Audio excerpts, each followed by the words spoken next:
Reno pindah ke apartemen lantai 9 karena satu alasan sederhana. Ia ingin sendiri.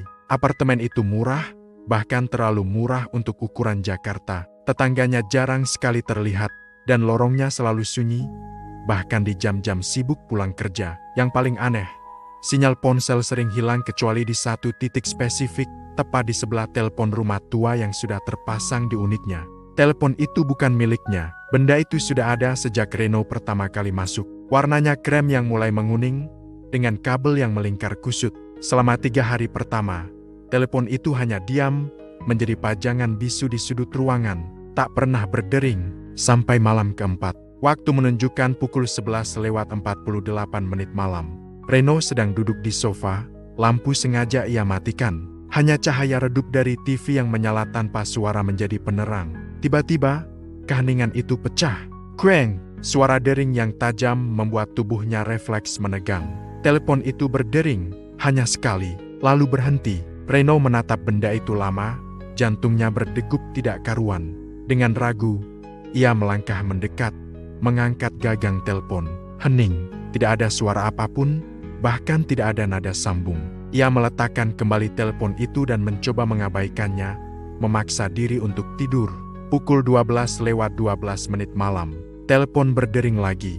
Kali ini lebih lama, lebih memaksa. Dengan tangan gemetar, Reno mengangkatnya. Masih tidak ada suara sampai sebuah napas pelan terdengar dari seberang. Bukan suara statis atau gangguan sinyal. Itu napas manusia. Halo? Suara Reno terdengar serak dan ragu. Napas itu berhenti sejenak. Lalu, sebuah bisikan muncul, nyaris lembut. Kamu kenal suaraku, kan? Seketika, Reno menjatuhkan gagang telepon. Ia tidak tidur sama sekali malam itu. Keesokan harinya, Reno memberanikan diri bertanya pada satpam apartemen soal telepon rumah di unitnya. Satpam itu mengerutkan kening. Unit itu sudah lama nggak aktif, Mas. Bahkan saluran teleponnya sudah diputus sama pihak gedung. Reno menelan ludah. Terus, yang kemarin malam itu apa? Satpam itu terdiam sebentar, menatap Reno dengan tatapan aneh.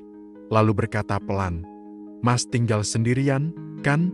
Malam kedua setelah kejadian itu, Reno memutuskan untuk mencabut kabel telepon dari dinding.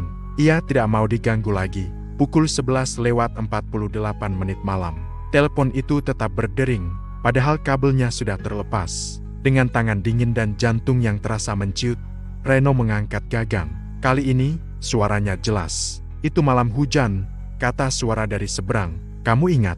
Reno memejamkan mata. Ingatan yang coba ia kubur dalam-dalam kembali muncul. Motor yang melaju terlalu kencang. Lampu merah yang ia terobos. Tubuh seseorang yang terlempar di tengah jalan. Dan dia pergi begitu saja. Aku nunggu. Lanjut suara itu. Di jalan, di rumah sakit, sampai di dalam kepalamu. Kamu salah sambung. Reno berteriak. Suaranya bergetar hebat. Aku nggak kenal kamu. Hening sesaat. Lalu, suara itu tertawa kecil. Tawa yang sangat ia kenal. Tawa Reno sendiri. Kamu benar, katanya. Kamu memang gak kenal aku. Klik, sambungan terputus. Malam berikutnya, Reno tak tahan lagi. Ia harus pergi. Saat ia membuka pintu unit, lorong apartemen yang seharusnya terang benderang kini berubah gelap gulita. Hanya lampu darurat yang menyala redup, menciptakan bayangan panjang yang mengerikan. Di ujung lorong, sebuah telepon umum berdiri sendirian, benda yang sebelumnya tidak pernah ada di sana. Dan telepon itu berdering. Langkah Reno terasa sangat berat, seolah setiap pijakan menekan ingatan kelam itu kembali ke permukaan. Dengan pasrah, ia berjalan mendekat dan mengangkat gagang telepon umum itu. Kamu gak pernah minta maaf, kata suara itu lagi. Aku cuma mau dengar itu. Reno akhirnya menangis, air matanya tumpah tanpa bisa ditahan. Aku takut, aku pengecut, kamu hidup. Potong suara itu dengan dingin. Aku tidak. Sunyi. Kemudian suara itu berbisik. Kali ini terasa sangat dekat, seolah tepat di telinganya. Sekarang, giliran kamu yang nunggu. Lampu lorong padam total. Keesokan paginya, satpam menemukan Reno duduk di lantai lorong lantai 9. Ia memegang gagang telepon umum yang sudah mati. Matanya terbuka lebar, tapi kosong. Ketika tim medis datang, ponsel Reno yang tergeletak di lantai tiba-tiba menyala. Waktu di layar menunjukkan pukul 11:48 malam. Ada satu panggilan masuk, dari nomornya sendiri.